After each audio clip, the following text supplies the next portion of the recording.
Ei você, leitor e leitora do Portal do Holanda, eu sou Humberto Amorim e olha, estou de volta para apresentar mais uma edição do nosso Hora H. E hoje, sexta-feira, é o dia que a gente traz uma personalidade para conversar com a gente sobre um assunto do interesse, do maior interesse de todos nós, eu e vocês, que nos dão a honra da companhia. Hoje, eu convidei o presidente do sindicato de uma classe cujos participantes, cujos membros, eles estão nas nossas vidas desde o momento que a gente nasce até o nosso dia final.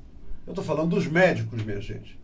Houve uma época que as famílias tinham um médico que chamavam de médico da família.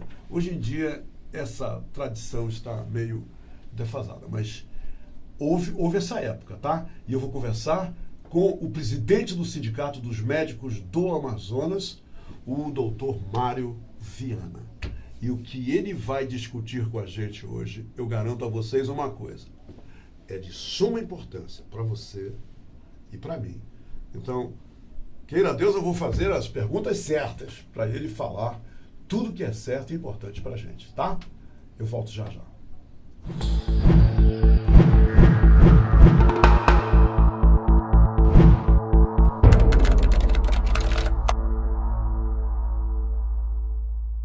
Olha aí, eu estou de volta agora para valer e agora você está vendo aqui o doutor Mário Viana, que você não estava vendo quando eu abri a entrevista, mas ele está aqui ao meu lado. Então, doutor Mário, muito obrigado por ter vindo ao programa conversar com a gente sobre os médicos do Amazonas, sobre a sua missão à frente do sindicato.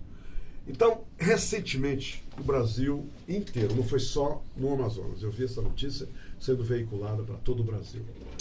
Inclusive no Jornal Nacional. Exatamente. Médicos estrangeiros no interior do Amazonas, esses especificamente foram da Bolívia, médicos bolivianos, ao todo eram 5 médicos, e um dos médicos tratou um garoto e, segundo as notícias, ele não tratou bem o garoto acabou desenvolvendo negativamente o mal que o afligia, o menino teve que ser transferido de um município de Envira para o município de Tabatinga, e nessa transferência toda piorou, morreu, veio a óbito. Concluiu-se que, primeiro, o médico não tinha registro do CRM, quer dizer, legalmente, perante a lei, não podia exercer profissão no Brasil. O médico apenas tinha um diploma que ele apresentou da Bolívia, e mesmo assim ele foi contratado pela prefeitura, quando já tinha, por parte do Tribunal de Justiça do Estado do Amazonas, uma ordem, desde fevereiro, que esses médicos deveriam ser despedidos. E nada disso foi feito, e agora perdemos a vida de um garoto, um menino, uma criança, que foi vítima de erro médico. Essa é a grande coisa que se falou por aí. Não é nada de supostamente. O que o senhor acha dessa situação e como se posiciona como médico e como sindicalista, um presidente maior de todos os médicos do Amazonas? Então, Humberto, primeiro eu gostaria, com todo respeito, fazer uma correção leve na sua fala. Eu não considero que tenha ocorrido um erro médico na acepção completa da palavra, porque, na verdade, esses colegas estrangeiros ou brasileiros que, por acaso, estejam exercendo a profissão médica de forma ilegal, ou seja, sem o devido e previsto registro na lei, né? A lei prevê que todo profissional médico e de outras categorias, dentistas, engenheiros, eles têm que estar registrados nos seus conselhos profissionais, correto? Então, é muito ruim porque isso tudo repercute negativamente numa categoria que já vem sofrendo há muito tempo agressões e agressões de toda a espécie. Quando eu digo agressão, não é só agressão física. Recentemente, agora em Niterói, uma médica numa clínica particular de bom nível, Niterói é minha terra, eu estou aqui há 27 anos, né? E uma coisa assim absurda, né? E outros tipos de agressão, que é exatamente as condições que você trabalha, né? E tem sido cada vez mais, não só na capital, mas no interior, muito pior. a situação dos médicos que exercem a medicina no país e na nossa Amazônia muito mais. Esse caso específico, o que eu sei, Humberto, é que esse suposto, né, profissional da área da saúde, já que ele não tem registro, ele passou uma dose de um medicamento que é considerado um sedativo e antialérgico, que é a prometazina, uma dose que é para adulto, para uma criança de 1 ano. Isso não é um erro médico, doutor? Se ele fosse médico. Se ele não tem registro, ele não é médico, né? Eu só estou fazendo... Não é uma questão semântica, é uma questão de você estar quase que colocando, na hora que um médico erra, de alguma forma a categoria médica está assumindo esse erro, né? Mas ele, para todos os fins, o próprio Conselho de Medicina nem tem como puni-lo, porque ele não tem registro, né? Quem tem que tomar as providências aí são as autoridades policiais e judiciárias. Mas vira caso de polícia, né, doutor? Com certeza, né? Então, é lamentável que isso aconteça e a solução desse problema, ela está muito perto de ser resolvida, mas infelizmente falta vontade política, né? Primeiro, nós temos que melhorar e muito a atuação do Conselho de Medicina, que eu reconheço que é difícil porque o nosso estado é continental, as distâncias são imensas, né? O próprio transporte aéreo, nós só temos 6 ou 7 municípios que têm avião de carreira, avião regular, o resto é táxi aéreo, então não é uma tarefa difícil, não vamos aqui dizer que o Conselho não faz ou isso, a gente sabe que é uma tarefa difícil, mas precisa ser feita de alguma forma. Temos que ter apoio das Forças Armadas, da Polícia Federal, né, e outras instituições. Mas, principalmente, há que haver o compromisso e a responsabilização das autoridades. Eu digo, prefeitos do interior e secretários de saúde que contratam profissionais sem o devido registro deveriam responder nas barras da justiça. Porque essa vida se perdeu e alguém é responsável por isso. E isso não é só no município de Envira, não é, doutor? Com certeza. Tem outros municípios, outros médicos. Na grande maioria dos municípios isso vem acontecendo e talvez casos absurdos como esse nem sempre tem a devida divulgação. E fica por isso mesmo. Muitas vezes a pessoa não sabe que aquele profissional que o estava tratando de fato não é médico, não tem o registro, portanto, não é médico. Para nossa lei e a lei da maioria dos países, é preciso que o colega que vem do exterior, ele faça o exame de revalida para poder ter o registro. Se não passar, não tem. Se passar, ele tem o registro, será bem-vindo. Nós não podemos continuar a aceitar isso. E muito disso que está acontecendo é culpa de governos anteriores que permitiram toda essa baderna de, inclusive, um segmento de médicos, chamado dos mais médicos. Não estou aqui para atacar o problema, estou aqui para discutir e dar a solução. Se é que eu tenho a solução, acho que tenho, né? E a solução é a fiscalização, com comprometimento das autoridades, ajudando na fiscalização, e das autoridades responsáveis por contratação. E a carreira médica de Estado, que o Estado do Amazonas tem já como emenda constitucional. Você está falando da solução agora. Da solução. Tem que ser aplicada. Já existe orçamentação a partir desse ano que o deputado Luiz Castro conseguiu colocar na LDO e que foi aprovado por todos os deputados. Parabenizo a eles pela sensibilidade. Ou seja, já existe orçamentação. Falta agora regulamentar a emenda constitucional para que a lei de... E isso é a Assembleia Legislativa? Assembleia Legislativa. Do Estado que vai ter que regulamentar exatamente. isso. Evidentemente com o apoio do governador, né? Que é o poder executivo que tem, vamos dizer, a caneta para dizer que aceita essa proposta, né? Eu tenho a dizer que o sindicato já conversou com o atual secretário de Saúde, doutor Deodato. Acredito que o governador Amazônio Mendes já deva saber. O sindicato vai entrar, já está sendo elaborado ainda este mês, ou mais tardar no início de agosto, com um mandato de injunção, que vai pedir a regulamentação imediata, judicialmente, da carreira médica de Estado. Quer dizer, o combate inicia agora a essa malprática que está aí tão comum no interior do Estado. Essa é a nossa resposta. Concurso, seleção dos melhores médicos, sabendo que eles vão ter que ficar no mínimo 4 anos no interior, atendendo a população com dignidade, né? E a gente exigindo também que as condições de infraestrutura para esses profissionais sejam adequadas, evidentemente dentro de um razoável para aquele município. Eu não vou querer que cada município, por exemplo, tenha uma UTI, né? Isso é quase impossível, né? Mas a gente ter também as mínimas condições de trabalho, que eu acredito que a gente possa conseguir isso com a ajuda das sociedades de especialidade, com a ajuda dos colegas mais experientes, né? Temos notícia que numa determinada chapa tem uma colega, como a Eliana Feijó, que conhece o interior como da palma da sua mão, né?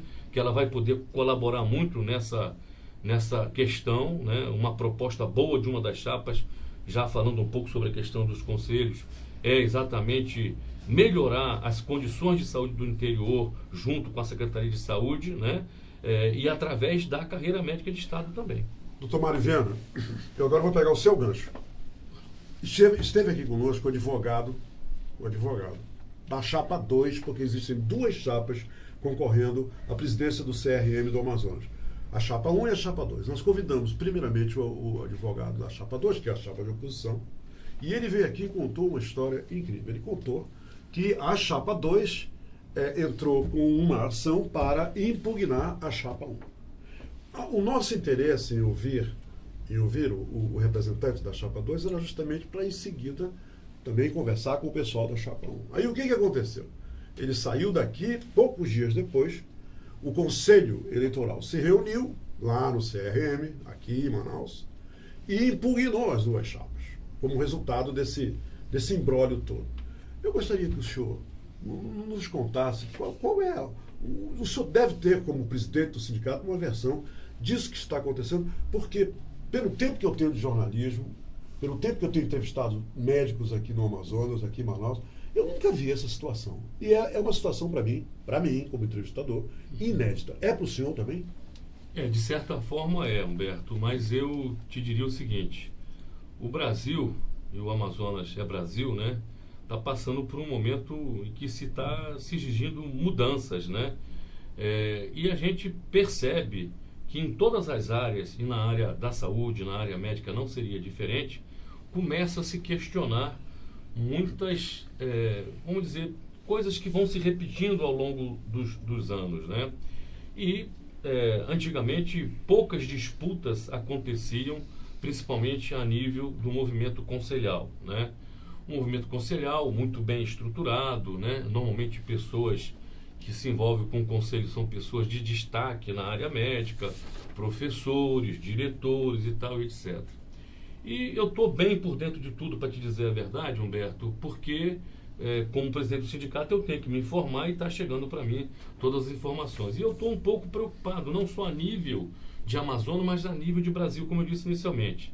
Rio de Janeiro está tendo problema, Pernambuco está tendo problema, Paraná está tendo problema, e tudo já judicializado, inclusive a nível de Justiça Federal. Tal qual no Amazonas. Tal qual no Amazonas. Isso é realmente preocupante, porque uma instituição como um conselho de categoria, de classe, precisa de ter realmente todo o equilíbrio, toda a tranquilidade para fazer o seu papel, né? E eu penso que o próprio Conselho Federal foi muito sábio na última regramento eleitoral, quando estabeleceu regras bastante duras e rígidas com relação a algumas questões, como, por exemplo, a interface, a possibilidade de pessoas ligadas a instituições, do ponto de vista de direção, de gestão, né? Não só de instituições privadas, mas públicas também. No Rio de Janeiro, Humberto, você me permite, eu tenho que ser um pouco longo, porque para esclarecer realmente ao seu público, né? E a você próprio também. Há algum tempo atrás, uma Unimed do Rio de Janeiro, né? Entrou numa crise tremenda, que agora, depois de muitos anos, está saindo da crise através da gestão corajosa do presidente Romeu, né? Que eu conversei pessoalmente com ele nos últimos tempos, pelo menos 2 ou 3 vezes, por conta da questão da Unimed aqui também, e é outro assunto, né? E a gente sabe que essa crise da Unimed, ela passou por uma interface que o Conselho de Medicina do Rio de Janeiro, né, teve com a Unimed, e vice-versa, né? Então, o conselheiro, ele precisa ter toda uma isenção, todo um descompromisso com outras.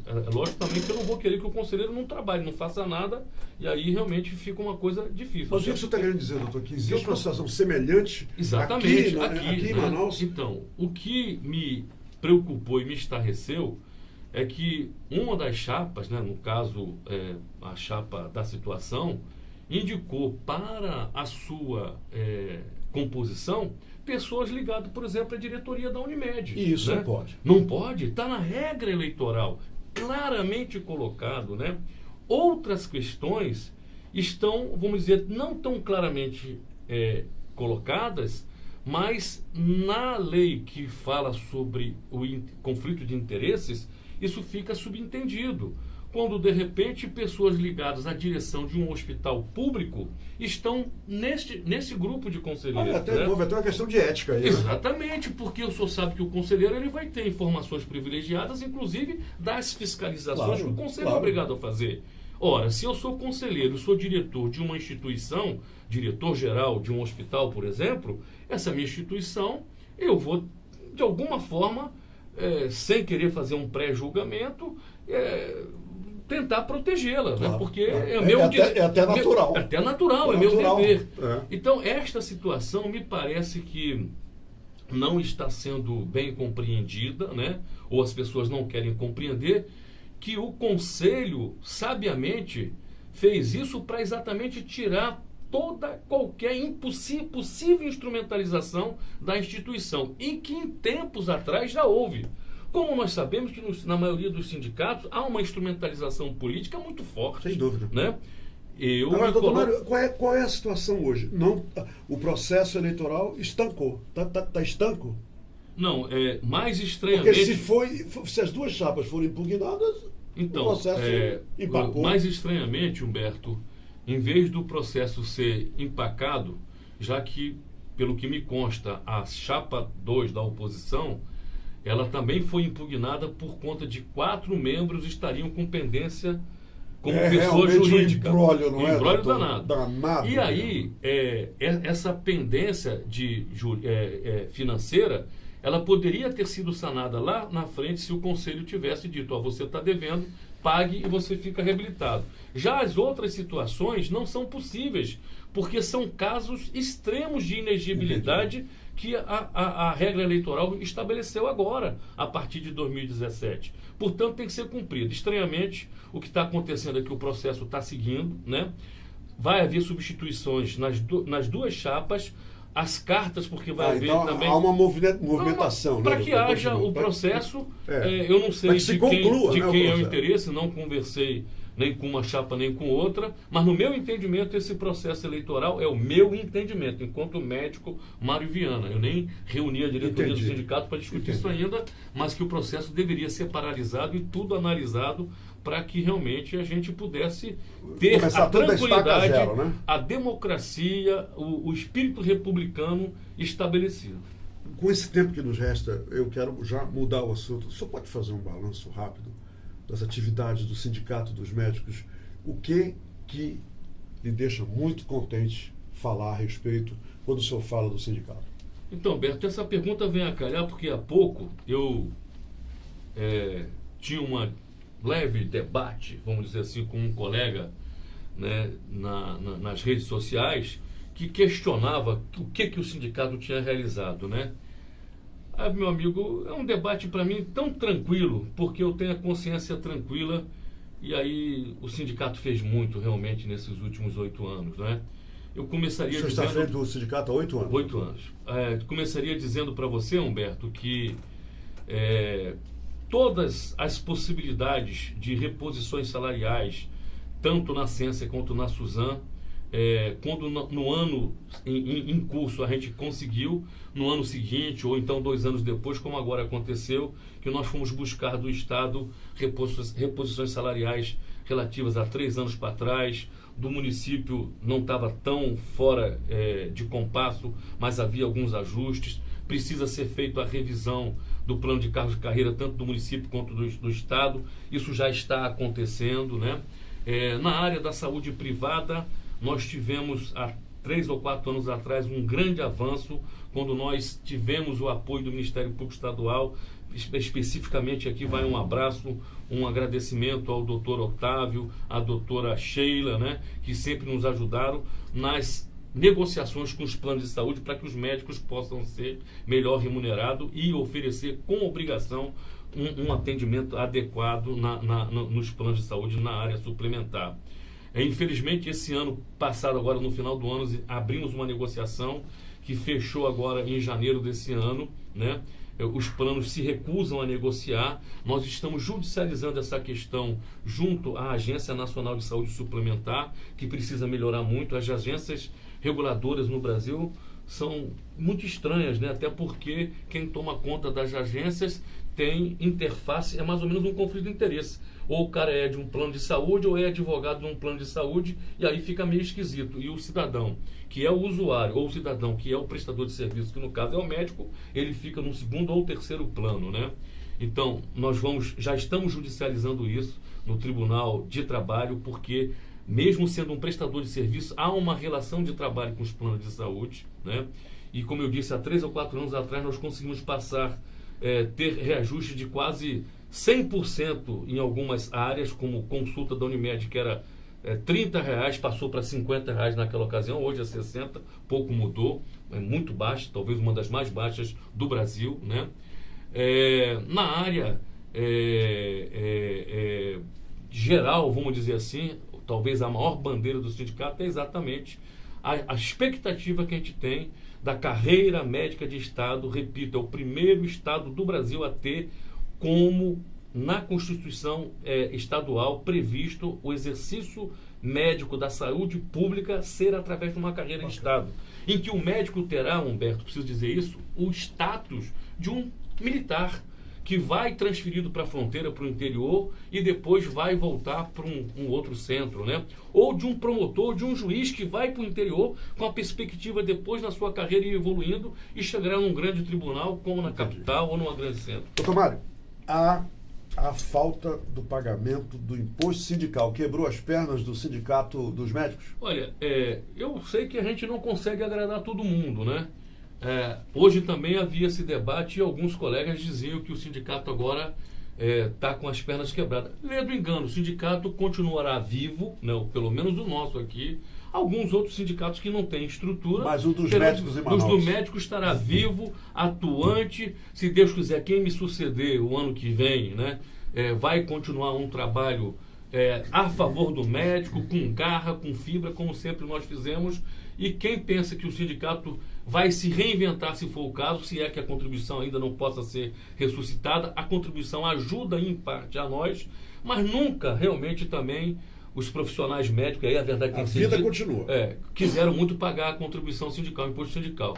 Mas a gente sempre sobreviveu recebendo um pedaço, nunca foi mais do que 30% que pagava, né? E agora diminuiu muito, porque o brasileiro também acha que paga imposto demais, né? Agora estão dizendo aí... O senhor não acha que o brasileiro não paga imposto demais, doutor? Não, acho que paga sim, acho que paga sim. Tá bem. Só que assim, a gente tem que ver cada caso, né? Por exemplo, o movimento sindical está sendo desfinanciado? Está. Para alguns vai ser, talvez até a morte, né? Não é o caso do Simian, posso garantir.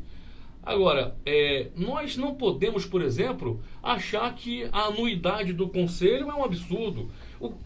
Qualquer instituição precisa de um financiamento, minha gente, entendeu? E aí temos que saber se é o justo aquele valor e se o dinheiro está sendo bem usado e tudo mais, né? O momento é de adaptação. Adaptação. Doutor Mário Vieira, muito obrigado pela entrevista. Prazer. Foi bom entrevistá-lo pela primeira vez. Gostei. Eu também gostei muito e fico à sua disposição. Acho que temos outros assuntos, a questão Unimed, etc., que está acontecendo aí, são tudo temas palpitantes. Doutor Mário, muito obrigado. Eu que agradeço. Muito bem, minha gente, por hoje é só. Agora eu voltarei só na segunda-feira, né? Com o nosso Jornal Normal. Quero agradecer novamente ao doutor Mário, né, a toda a sua equipe que não mediu esforço para a gente concretizar essa entrevista. Nós voltaremos agora segunda-feira e eu desejo a todos um feliz final de semana. E com um médico ao meu lado, eu vou dizer para vocês, em excesso, até água faz mal. É isso, doutor? Então imagine você bebendo. Então não dirija se vai beber e nem beba se você vai dirigir, né? Aí, você não vai precisar de médico, não vai precisar de nada, vai continuar nessa vida legal que você está tendo aí, se você não se exceder. Minha gente, até segunda, obrigado pela companhia.